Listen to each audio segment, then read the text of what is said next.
malam, Prof. Teddy. Prof. Teddy bisa mendengar suara saya, Prof. Teddy? Bisa, Ya. bisa. Selamat malam. Nah, ini sudah terbentuklah, eh, saya bilang perkumpulan ya, atau pada dasarnya setiap kita mendaftarkan itu pasti wujudnya adalah sebuah perkumpulan. Tapi ini bernama Majelis Guru Besar Kedokteran Indonesia. Ini kita uh, uh, sempitkan, kan kalau masuk ke sana kan pasti menjadi kesehatan. Tapi di sini kan kedokteran ya guru besarnya. Gimana nih Enggak, pendapatnya iya, jadi silakan. pulang, pulang, masuk YouTube. Ya, Ya, silakan terima kasih. Prof. Teddy. Terima kasih, Kang Hadi. Selamat malam, Bapak Ibu sekalian, para guru besar, sejawat senior, dan juga sejawat sekalian.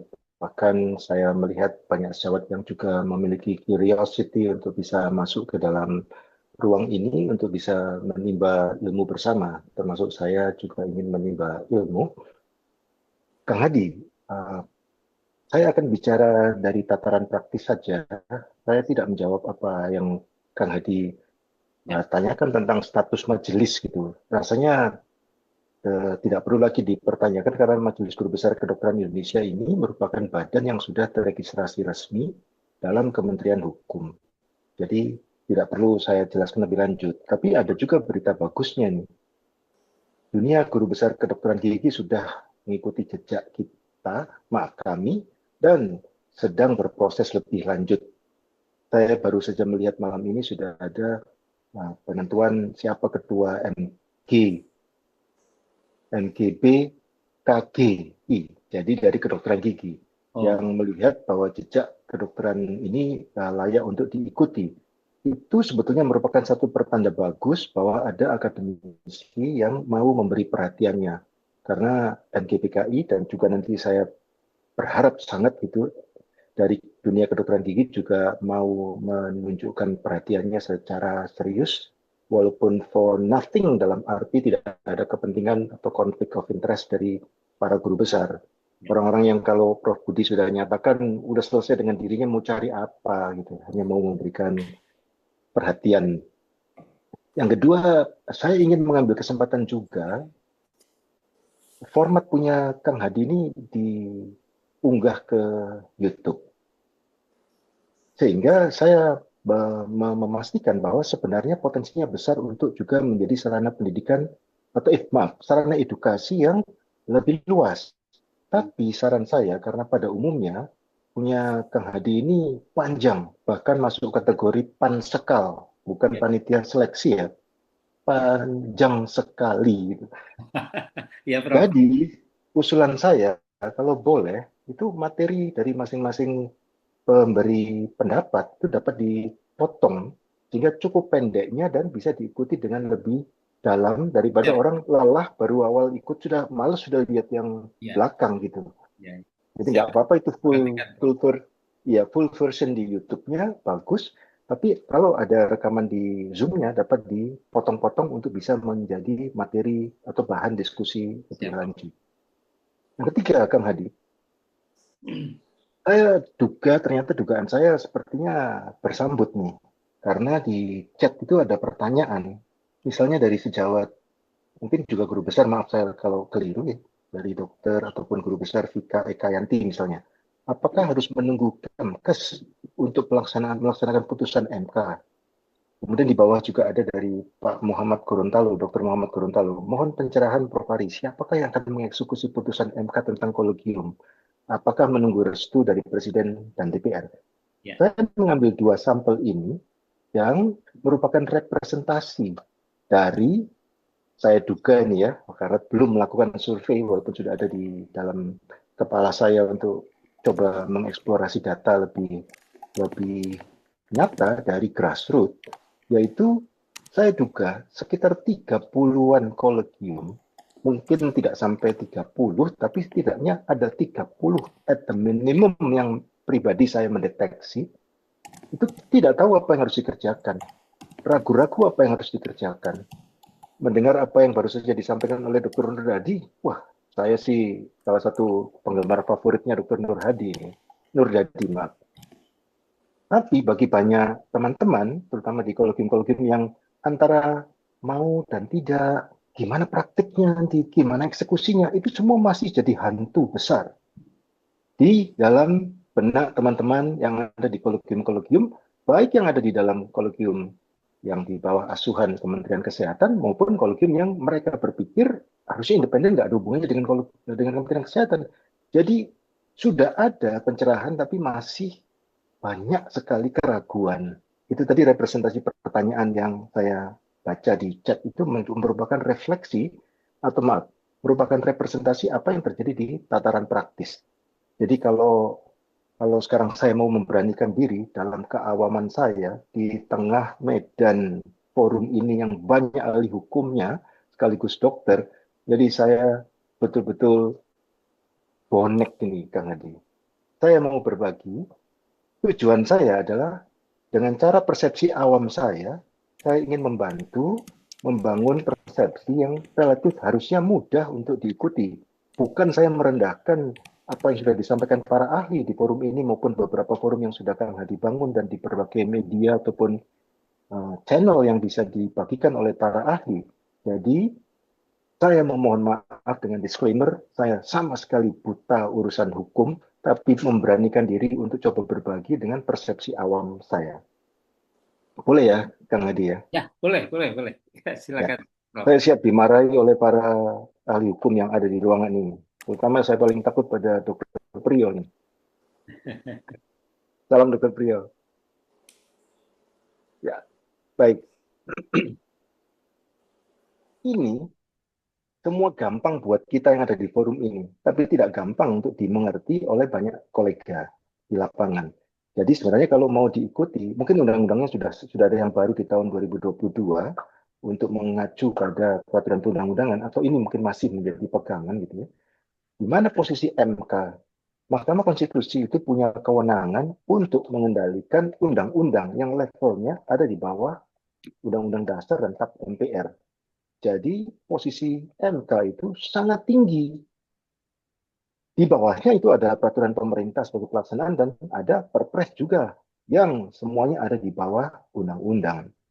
Lalu bicara Mahkamah Konstitusi, pada dasarnya hakim yang ada di Mahkamah Konstitusi itu mendapatkan tugas perintah untuk menegakkan keadilan hukum substantif dan bukan sekedar menegakkan kata-kata yang ada di dalam undang-undang. Itu hebatnya kalau saya sih memahami sebagai awam. Jadi di posisi inilah Mahkamah Konstitusi itu memiliki landasan filosofis lepas dari perundang-undangan atau undang-undang tentang Mahkamah Konstitusi, dia punya landasan filosofis untuk mengubah undang-undang. Tanpa kita harus berdebat soal pasal sekian, undang-undang sekian, itu membingungkan banyak kolega. Termasuk saya yang nggak apa-apa kalau bicara soal pasal. Dan ini sejalan dengan yang ada di dalam Undang-Undang Dasar. Di pasal 24 kalau mau dikaji, dan Undang-Undang tentang Mahkamah Konstitusi itu kalau saya belajar dengan gaya awam saya ada di Undang-Undang Nomor 13 tahun 2022. Tapi itu boleh dilupakan untuk sejawat sekalian yang mencoba ingin memahami dengan gaya awam saya gitu. Lalu Mahkamah Konstitusi sendiri punya 5 fungsi sebagai pengawal atau penjaga konstitusi. Dan yang kedua ini yang saya berikan cetak tebal, dia menjadi penentu final untuk interpretasi atas konstitusi. Dalam hal ini undang-undang tingkatnya. PowerPoint-nya nggak berubah ya? PowerPoint-nya kok nggak berubah? Berubah di layar jalan. saya. Oke, saya mundur lagi. Nggak jalan. Ya, nggak jalan nih, Prof. Baik, kalau ini? Belum, Prof. Yang ada di bawah. Belum jalan. Mungkin di exit dulu, Prof, baru dimulai lagi, Prof. Izin. Keluar dulu ya. Nah, mulai lagi, Prof. Saya coba lagi. Oke, bentar ya. Agak unik kalau nggak jalan. Karena di layar saya jalan. Ini terlihat ya, Kang Hadi? Ya, silakan. Kelihatan ini. Kalau gitu saya tidak... Di slideshow, Prof. Tadi, jadi biar besar. Ya, saya khawatir di slideshow itu penyebabnya karena Oh koneksi iya. yang mungkin tidak Ini bisa jalan. kelihatan sih, Prof.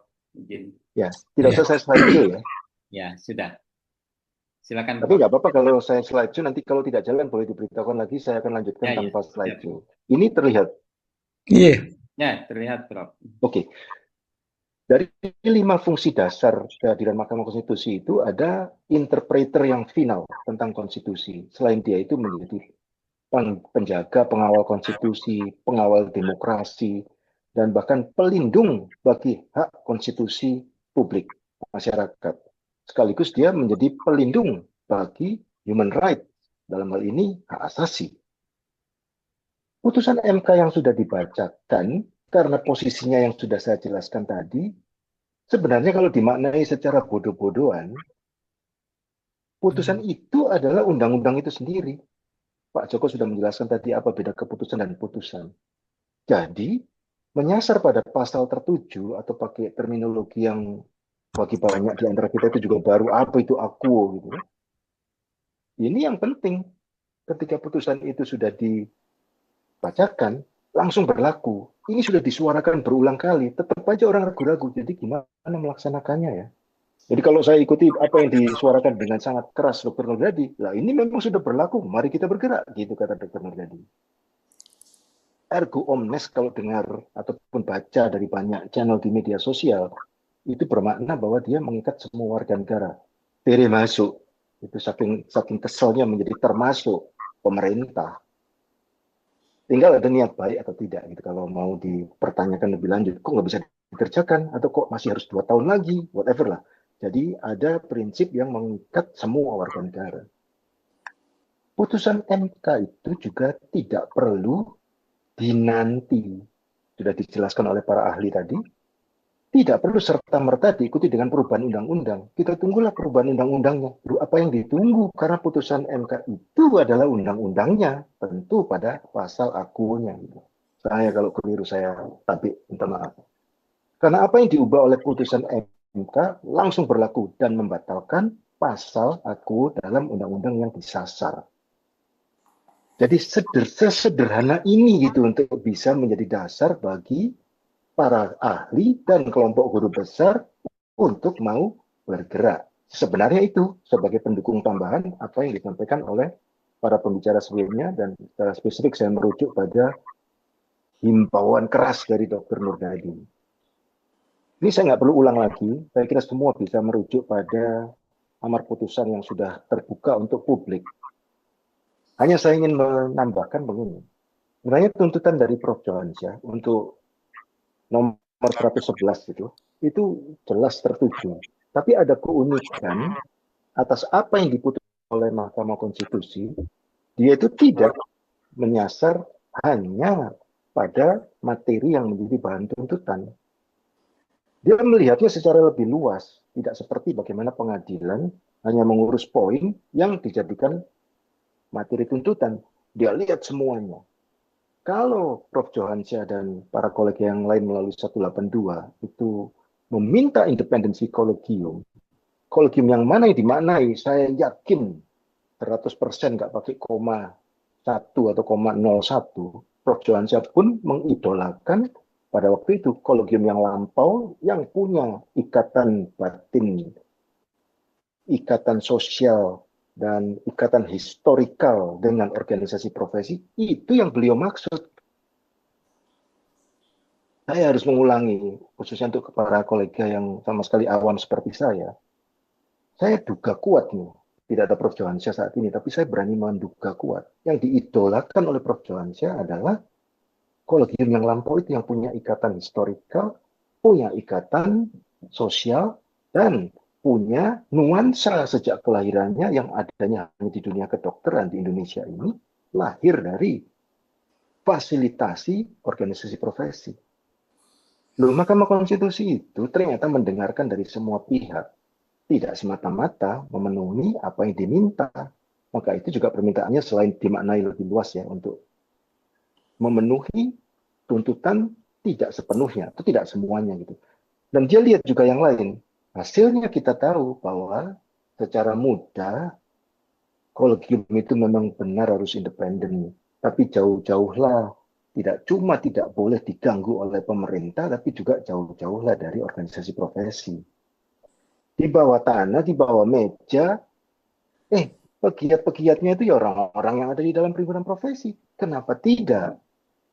Karena itu ada ikatan batin, ikatan moral, ikatan sosial, ikatan historikal yang tidak bisa dihindari.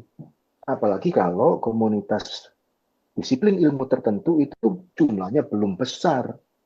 Termasuk di dunia saya yang jumlahnya belum sampai melampaui angka 400 senegeri ini. Saya tambahkan, saya mohon maaf kalau mengambil waktu, marahi saja saya, pegang hati kalau harus berhenti ya.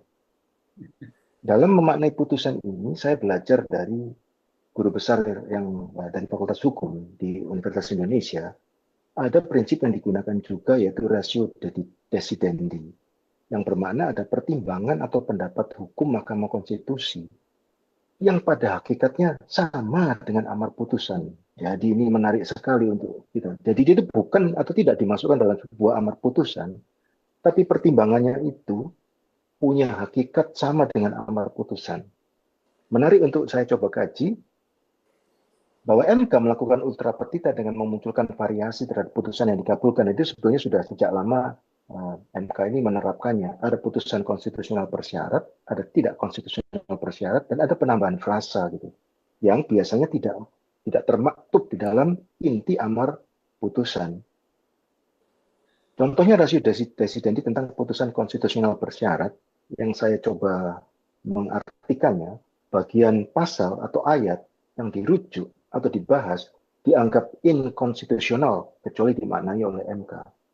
Di MK lah yang memang mengubahnya gitu. Namun syarat ini juga langsung mengikat dan berarti tidak perlu ada tindak lanjut. Karena apa? Langsung berlaku. Padahal ini di luar yang inti di dalam amar putusan. Saya kalau keliru marahi saya. Tidak perlu diubah dengan perubahan undang-undang oleh Presiden dan DPR yang menjadi punggawa untuk melakukan perubahan undang-undang. Jadi putusan MK dan ada prinsip ratio decidendi ini tidak perlu ditunggu sampai ada perubahan undang-undang. Komentar MK yang disertai dengan frasa tanpa bermaksud, di sini ada yang kita juga perlu belajar gitu. Itu belum langsung berlaku. Karena apa? Dia memberikan komentar pada apa yang tertulis di dalam PP dan aturan di bawahnya. Termasuk di dalamnya bisa jadi di komentar itu Permen. Mungkin kalau ada Capman-nya juga bisa disenggol oleh MK. Yang memberi komentar MK menyatakan poin itu, pasal itu harus ditindaklanjuti untuk diubah. Karena dia tidak berwenang, karena MK tidak berwenang melakukan perubahan pada PP, peraturan-peraturan yang ada di bawah undang-undang, maka dia menggunakan prinsip pendelegasian. Jadi dia cuma memberikan komentar, tapi penyebutan pendelegasian yang bertentangan dengan dalam putusan, itu berarti bermakna harus ada perubahan PP, Permen, dan seterusnya, peraturan-peraturan di bawahnya. Dan uniknya, saya belajar menurut apa yang saya pahami dari penjelasan di guru besar hukum ini, saya tidak perlu sebut nama, itu harus diubah sesuai dengan apa yang ditulis oleh MK. Sampai segitunya, harus sesuai dengan putusan aku. Nah ini beberapa contoh yang di dalam putusan MK itu tertera itu peraturan-peraturan pendelegasian yang baru saja saya jelaskan tadi. Dia disebut pendelegasian karena MK tidak punya kewenangan untuk mengubahnya secara otomatis seperti dia mengubah undang-undang. Oleh karena yang disasar atau yang diberi komentar adalah pasal-pasal yang ada di dalam peraturan-peraturan di bawah undang-undang, dalam hal ini PP. Saya coba berikan tambahan gitu. Jadi gimana sebetulnya MK ini memaknai kolegium? Kita semua sudah punya pemaknaan sejak 50 tahun, hampir 50 tahun. Hakikat kolegium itu dinyatakan sebagai pusat pengembangan ilmu. Dan dalam tulisannya juga ada penyebutan riset. Tapi kalau saya keliru, saya mohon dimaafkan. Secara spesifik sebetulnya kita di dunia kedokteran maunya ini hanya untuk kedokteran, tetapi diperluas dengan adanya pengembangan yang ada di Omnibus Law ini, masuk juga pada tenaga kesehatan, sehingga dia menjadi kolegium juga yang diberlakukan untuk dunia profesi atau disiplin ilmu kesehatan di luar kedokteran. Kewenangan pembentukannya tidak lagi pada OP, itu ditegaskan juga sebagai salah satu poin yang diputuskan dalam putusan nomor 182 sebagai apa itu komplement kalau saya bilang dengan putusan 111 atau triple one. Masih ada lagi tapi saya tidak perlu bacakan bahwa ada poin-poin yang bernuansa pendelegasian. Lalu kolega di tataran praktis Kang Adi juga bertanya, oh itu kan ada dissenting opinion. Saya senang tadi sudah mendengar pencerahan dari Pak Joko tadi. Punya konsekuensi enggak? Toh kenyataannya hakim MK itu dalam satu dewan nggak solid gitu. Nah uniknya MK itu kembali mengikuti 5 prinsip yang saya sebutkan tadi di depan, bahwa ada nomor 2 itu keputusannya final, final, walaupun di situ memberi nuansa adanya proses demokrasi yang ada di dalam dewan para hakim itu di dalam majelis yang dipersilakan untuk adanya perbedaan pendapat. Jadi kalau ditanya lebih lanjut, kalau adanya perbedaan pendapat itu bisa signifikan kan? Iya, tapi dia tidak mempengaruhi putusan. Apakah bisa dibuat jadi materi kasasi? Sayangnya tidak bisa karena putusan ini final. Jadi walaupun ada perbedaan pendapat, nggak ada langkah lanjut yang perlu diperdebatkan karena dia cuma menjadi pemberi nuansa bahwa ada transparansi dalam proses pengambilan keputusan di dalam majelis hakim-hakim yang ada di majelis di Mahkamah Konstitusi, dan itu menunjukkan bahwa mereka pun bekerja dengan prinsip demokrasi karena mereka menjadi penjaga demokrasi juga. Sekarang jadi pertanyaan, lalu apa masalahnya dengan kolegium kesehatan yang ada saat ini? Apakah menurut Anda tidak lagi legitimate? Coba kita tengok ya, saya juga tidak pintar menjawabnya, tapi seharusnya ada di dalam pasal 272 Undang-Undang Kesehatan yang sudah membuat kita berubah semuanya ini, kelompok ahli membentuk kolegium. Di dalam aturannya setelah terbentuk, kolegium disahkan menteri menurut versi itu ya. Jadi menteri harusnya cuma mengesahkan. Lalu kelanjutannya ada proses keterwakilan di dalam konsil. Kalau kolegium kedokteran SAJA itu 38, apakah semua harus terwakili di dalam konsil? Belum kalau kolegium-kolegium yang ada di dalam dunia tenaga kesehatan harus terwakili di dalam konsil. Kan secara nalar berpikir sederhana, nggak mungkin karena konsil itu relatif menjadi satu dewan yang limited dan punya benchmark dengan kehadiran konsil pada masa lampau sebelum Undang-Undang Nomor 17 diberlakukan. Memang ada pertanyaan, lalu kenapa harus ada kolegium kesehatan kalau begitu yang mengayomi semua bidang ini? Nah itu karena ada perubahan nuansa yang dibawakan oleh Omnibus Law, saya sendiri tidak tahu jawabannya, kenapa nggak cuma kolegium kedokteran aja gitu. Ternyata kalau dulu kita kenal kolegiumnya cuma bidang kedokteran, tapi ini dijadikan satu, ada semua bidang untuk masuk di dalam unsur yang akan menjadi konsil. Oleh karena tidak lagi menjadi alat konsil, akan menjadi unsur dalam konsil. Tapi tidak mungkin karena harus ada keterwakilan di dalamnya. Kolega saya, Prof. Tonang, itu coba nengok-nengok gitu, merenung-renung, dia lihat-lihat. Ini saya nggak punya patologi anatomi, dia dari patologi anatomi. Saya lihat punya kolegium bedah plastik gitu. Yang diterbitkan oleh Kementerian Kesehatan dalam ini Menteri mengambil keputusan tahun 2024 itu paling atas itu bahwa berdasarkan surat kolegium bedah plastik rekonstruksi dan estetik nomor kira-kira sama dengan kolegium-kolegium yang lain pada tanggal sekian telah diajukan pengesahan susunan organisasi kolegium bedah plastik sesuai dengan ketentuan peraturan perundang-undangan. Kalau saya pinjam bahasanya Pak Tonang, ini adalah bagian yang membuat kita tertelikung tanpa kita sadari proses administratifnya, dan itu menjadikan Kementerian Kesehatan hakul yakin bahwa what they have formed adalah the one that is still legitimate dengan status yang ada sekarang ini. Nah, itu fakta yang kita harus hadapi saat ini. Lalu pertanyaannya, apakah kita akan berdiam diri dan menyerah pada proses yang akan dikendalikan oleh otoritas? Jadi saya juga secara pribadi, sebagai pribadi, karena saya tidak lagi harus menambah menjadi posisi mewakili NGBKI, karena sudah ada Prof. Budi tadi dalam pengantar pertamanya, saya juga ikut menyuarakan seperti apa yang disampaikan oleh Dr. tadi. Siapa yang akan mengawal putusan MK ini untuk bergulir. Kita tunggu siapa? Saya harus angkat tangan. Kita semualah harus menjadi pengawal. Cuma bagaimana caranya? Memang channel-channelnya masih abu-abu.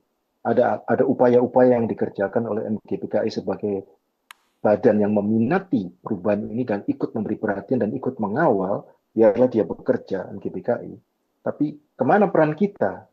Mari, saya juga ikut mengundang.